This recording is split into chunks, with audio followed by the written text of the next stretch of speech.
Myriam a 60 ans et avec les baumes sonores, elle a choisi de traverser le pont qui la sépare d'elle-même. Dans cette série de capsules, nous suivons sa traversée au fil des écoutes, semaine après semaine. Nouvelle étape de cette traversée, libérer les mémoires stagnantes, relancer la circulation dans le bas du corps et transformer la dépendance en autonomie grâce à la cure Autonomie et Puissance Féminine. Dans cette capsule, nous faisons le point sur la première semaine d'écoute avec le baume sonore numéro 18 dédié au ventre.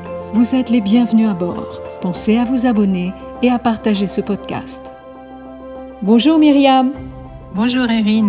C'est une nouvelle traversée qui débute avec cette cure de 6 semaines qui s'appelle Autonomie et Puissance Féminine et qui touche la partie inférieure du corps, du ventre jusqu'aux pieds. Aujourd'hui, nous faisons le point sur la première semaine d'écoute avec le baume ventre. Le ventre est appelé hara par les Japonais.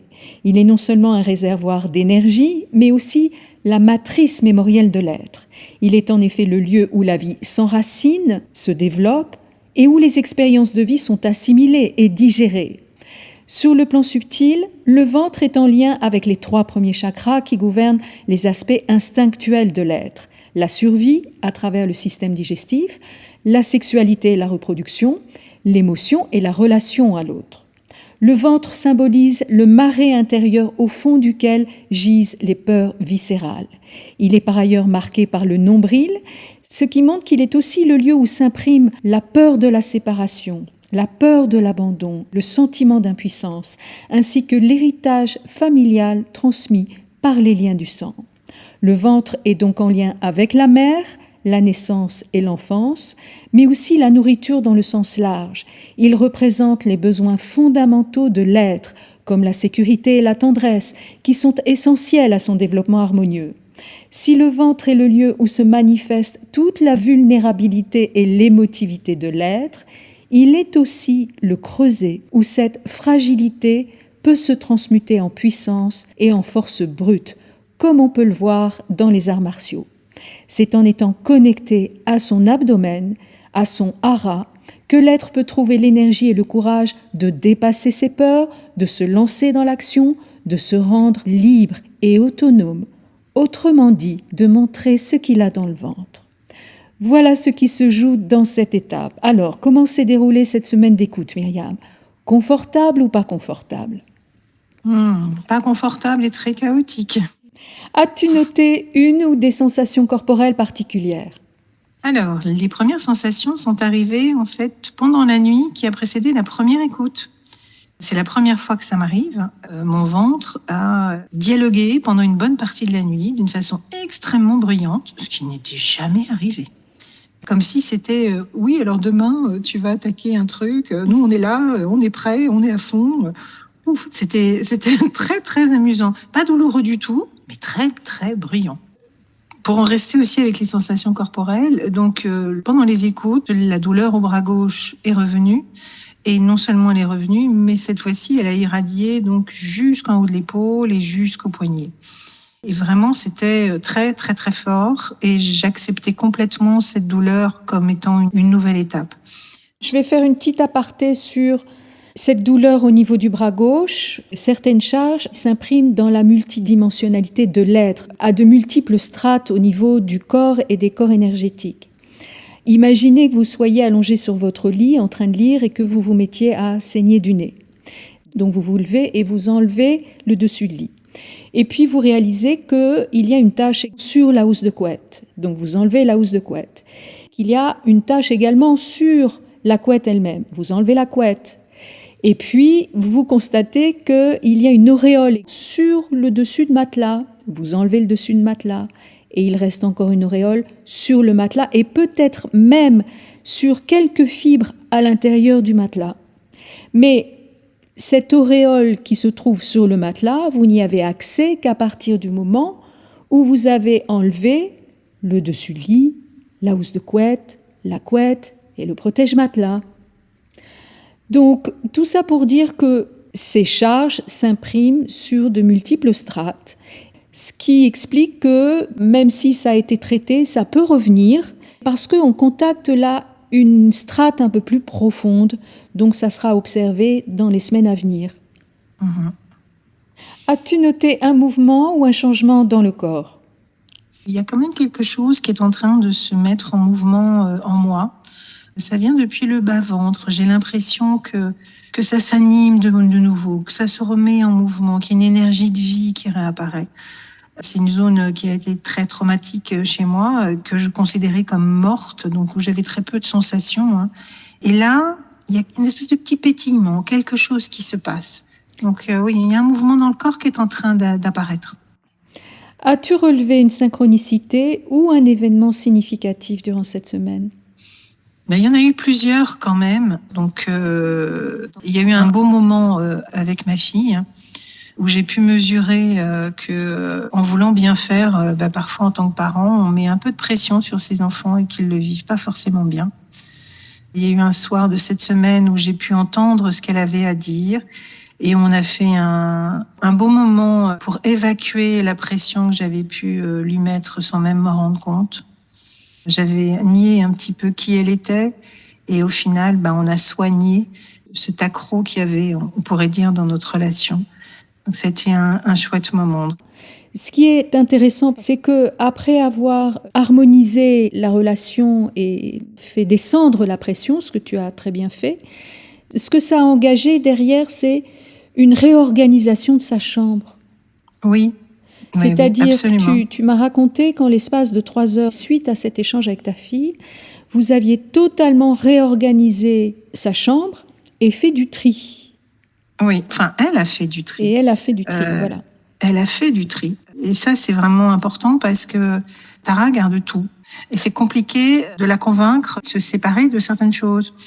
Et là, elle a réussi à se séparer de certaines choses à ma grande surprise, quoi. Voilà, au moment où toi, tu écoutes le baume-ventre, le ventre étant en lien avec la mère, l'enfance, la naissance, et bien naturellement, ta fille en bénéficie. Et donc là, tu l'accompagnes pour lever une angoisse chez elle qui est de ne pas être à la hauteur. Et tu l'accompagnes ensuite dans la matière pour réorganiser sa chambre. Donc il y a une actualisation qui se joue aussi au niveau de la matière, au niveau de sa chambre, avec du tri qu'elle arrive à faire à ce moment-là. C'est vrai. C'est très beau et c'est très fluide.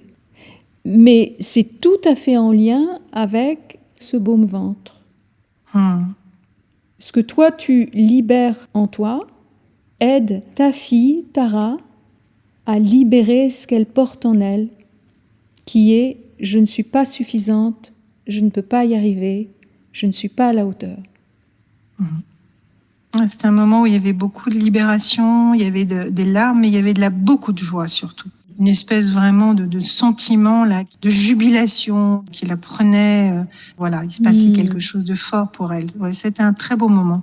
Et puis, il y a eu aussi un autre moment qui était quand même très fort cette semaine-là. Alors, j'avais nettoyé la maison et je prends une bouteille de lait et je lâche la bouteille de lait qui était mal fermée, qui s'est répandue partout. Et j'ai juste éclaté en sanglots. Alors, il faut savoir que toute cette semaine, il y avait eu une espèce de voile de tristesse qui m'habitait, que je ne cherchais pas à relier d'ailleurs à quoi que ce soit, mais qui était très présent, qui était là. Et cette bouteille de lait qui a explosé sur le carrelage, à l'intérieur de moi, il y a quelque chose qui a explosé aussi en sanglots. Et c'était là, et je pleurais, et je prenais le sopalin, et j'épongeais, et je nettoyais. Et j'étais très reconnaissante à la bouteille de lait, parce que c'était là, et tout d'un coup, pouf, ça a pu sortir. Alors, c'est pas la goutte d'eau qui a fait déborder le vase, c'est la goutte de lait qui a fait déborder le vase. Et là, on est toujours dans ce lien maternel, parce que c'est du lait, c'est pas une bouteille de vin que tu as lâchée, c'est une bouteille de lait.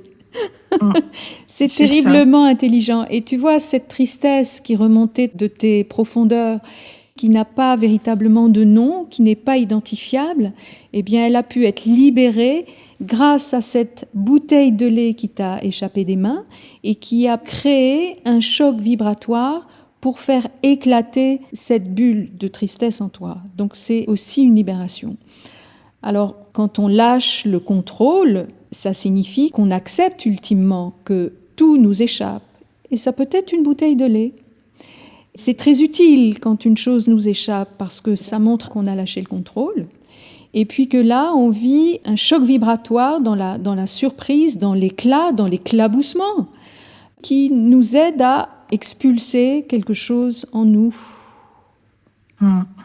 Et tu as vécu ça, c'était comme une chape de plomb, là. Il y avait quelque chose qui dormait sous la surface et qui a pu sortir par la grâce de cette bouteille de lait qui a littéralement explosé au sol. Et alors, ce qui est intéressant, c'est que j'ai eu la même sensation cette semaine-là, mais cette fois-ci, non pas avec une bouteille de lait, mais avec un être humain. Et là, ça s'est passé pendant que je faisais mes courses, j'étais à la caisse et j'avais besoin de faire enregistrer un bon de réduction. Et la personne qui s'est adressée à moi a réagi à mon contact en me disant « Mais soyez pas aussi impatiente, ça vient, faut pas s'énerver comme ça, ma petite dame. » Enfin, vraiment, c'était juste surréaliste parce que moi, j'étais à ce moment-là extrêmement vulnérable. Et voilà, ce petit jeune qui était là, qui me donnait une leçon de morale, tout d'un coup, je le regarde, vous n'avez pas à me donner des leçons de morale. Vous n'avez pas à me dire ce que je dois ressentir. C'est pas possible, ça. Vous pouvez pas me parler comme ça. Mais pas dans la victime, juste dans vous n'avez pas à me parler comme ça. Et bon, là-dessus, on s'est quittés. Je nous ai souhaité à tous les deux une très bonne journée. J'ai fait 3 mètres. Et là, de la même façon, j'ai éclaté en sanglots. Je me suis arrêtée, tout d'un coup, j'ai fait pouf, et là, c'est sorti. Et c'était intéressant parce que je lui ai dit, mais vous pouvez pas parler aux gens comme ça, vous ne savez pas ce qu'ils sont en train de vivre à ce moment-là. C'est tout à fait juste et en même temps, tu peux voir qu'il a très bien joué son rôle, c'est-à-dire qu'il est venu te choquer. Mais c'est ça. Et du coup, j'étais pas du tout dans une colère ou dans mais pour qui vous vous prenez. J'étais pas là-dedans. C'était mais non, mais vous savez pas ce que vivent les gens, leur parlez pas comme ça, quoi. Mais en attendant, ça a été libérateur pour moi parce que j'ai pu éclater de nouveau en sanglots. C'était une semaine où il fallait que j'éclate en sanglots, manifestement. Et voilà, et j'ai pu reprendre ma route. Maintenant, je ne suis plus en train de juger mes émotions. Je suis plus en train de les mettre dans des boîtes. Ça, c'est une bonne émotion. Ça, c'est pas une bonne émotion. Ça, c'est une émotion que je peux me permettre de vivre, mais là, j'ai pas le droit de la vivre. Non, tout ça, c'est fini. L'émotion, maintenant, quand elle est là dans ma vie, elle est là. Elle a sa place, au même titre que l'arbre qui est à côté ou que la voiture. Enfin voilà, c'est là, c'est là. C'est pas un sujet de discussion ou de pensée ou de raisonnement. C'est là. Je note quand même que c'est une semaine qui t'amène à une grande vulnérabilité. Oui. Oui, et puis il y a encore en plus un autre événement qui s'est passé, c'est que j'ai un frère aîné et c'est une relation qui est marquée par beaucoup d'insécurité en fait. Et là, un épisode est arrivé cette semaine-là et qui était que je ne savais pas du tout ce qu'il était devenu depuis plusieurs semaines, sauf que ça s'est cristallisé dans cette semaine-là. Et c'était intéressant de voir ce que mon mental voulait faire de ça. Il est peut-être mort, il est peut-être à la rue, il est peut-être en prison, que sais-je. Il y avait grosso modo 6 possibilités, dont une où il veut juste pas donner signe de vie. Voilà. Ce qui est intéressant, c'est de voir comment le mental se nourrit des 5 autres, des 5 scénarios catastrophiques. Mais pour le coup, moi, j'avais vraiment intérieurement à ne pas me laisser complètement avaler par ça, à ne pas me laisser déborder par ça. Mais c'était là. Donc j'ai posé un certain nombre d'actions qui n'ont pas abouti d'ailleurs. C'était intéressant de voir que je n'obtenais pas les réponses qu'il fallait. Moi, mon travail intérieur, c'était de me dire « Ok, je sais toujours pas. Alors maintenant, comment je vis ça ?» Oui, alors donc, en réalité, voilà, tu as fait ta part, tu as fait tout ce que tu avais besoin de faire dans la matière. Sitôt que tu as fait ta part, tu lâches, c'est-à-dire que tu laisses l'énergie faire son job. L'ego croit en permanence qu'il est tout seul et qu'il doit tout faire. Mais ça, c'est l'être qui est inconscient, qui pense qu'il doit être partout, au four, au moulin, à toutes les manettes. Mais l'être qui est conscient fait sa part dans la matière, ce qui lui revient, et le reste, il sait que les sens, l'esprit, l'énergie, et puis l'esprit de ton frère, enfin bon, il y a toute une organisation subtile qui conspire à la résolution d'une situation. On n'a pas à mettre notre nez partout, pour le dire clairement. Donc, ça demande aussi une forme d'humilité, c'est-à-dire que moi, mon travail consiste à passer un coup de fil, me renseigner, peut-être envoyer un mail à telle ou telle personne. Voilà, c'est tout, ça s'arrête là. Et puis tu laisses faire l'énergie. Maintenant, s'il n'y a pas de réponse sous 48 heures, ça ne veut pas dire que tu n'as pas fait assez, c'est juste que ce n'est pas le bon timing. Le délai de résolution de la situation ou le délai d'obtention d'une réponse quelle qu'elle soit, c'est le temps de l'esprit. Et ça ne suit pas un programme ou un planning choisi par l'ego qui dit sous 48 heures, si j'ai pas de réponse, il y a tout lieu de s'inquiéter. Non, c'est juste que c'est pas le bon timing. Mais c'est ça vraiment que j'ai pu commencer à apprendre. Et c'est une phase très intéressante où là se joue beaucoup de maîtrise, parce que là tu vis une situation chaotique, et c'est le chaos qui permet de renforcer l'expérience du maître. C'est dans le chaos que tu peux gagner en maîtrise. Le chaos étant une situation dans laquelle tu ne contrôles rien. C'est ça. On pourrait dire que c'est la définition du chaos, une situation dans laquelle je ne contrôle rien. Mais là, c'est une semaine où j'ai pas contrôlé grand-chose. Voilà, mais j'entre dans la maîtrise, c'est-à-dire que j'observe et je m'éveille à davantage de maîtrise dans la manière d'aborder ce chaos et de le traverser avec une confiance, une assurance, et puis surtout en ne prenant pas ce qui ne m'appartient pas. Les affaires de ton frère, c'est les affaires de ton frère. C'est ça. Alors naturellement, quand ça touche notre famille, c'est un peu plus touchy. Mais là, on est quand même dans une cure qui s'appelle autonomie et puissance féminine, qui touche beaucoup ces questions de dépendance affective, de dépendance au niveau des liens qui tissent les rapports au sein d'une même famille. On est en plein dedans. Donc comment tu vas traverser cette situation qui met en scène Myriam et son frère, entre guillemets, dysfonctionnel. Les affaires de ton frère, ce sont les affaires de ton frère. Ça ne t'empêche pas de l'aimer pour ce qu'il est. Et dans la cure précédente, on a parlé de ce rapport au temps, c'est-à-dire de ne plus voir le temps comme un ennemi, mais au contraire comme un allié de chaque instant.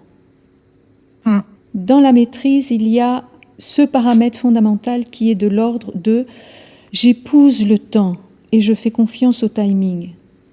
J'embrasse le temps et j'ai confiance dans le timing qui est parfait. » Je pense que c'est ce qui va se jouer pendant cette cure. Voilà, c'est bien parti pour. C'est un autre aspect de la maîtrise. Bon, eh bien c'est pas mal pour un début de cure. Ben oui, lâcher le contrôle, c'est accepter que tout échappe. Ben là, en l'occurrence, il y a beaucoup de choses qui m'ont échappé cette semaine-là. Et paradoxalement, j'ai été aussi très efficace alors que j'étais très fatiguée. Comme quoi, on avance de toutes les façons.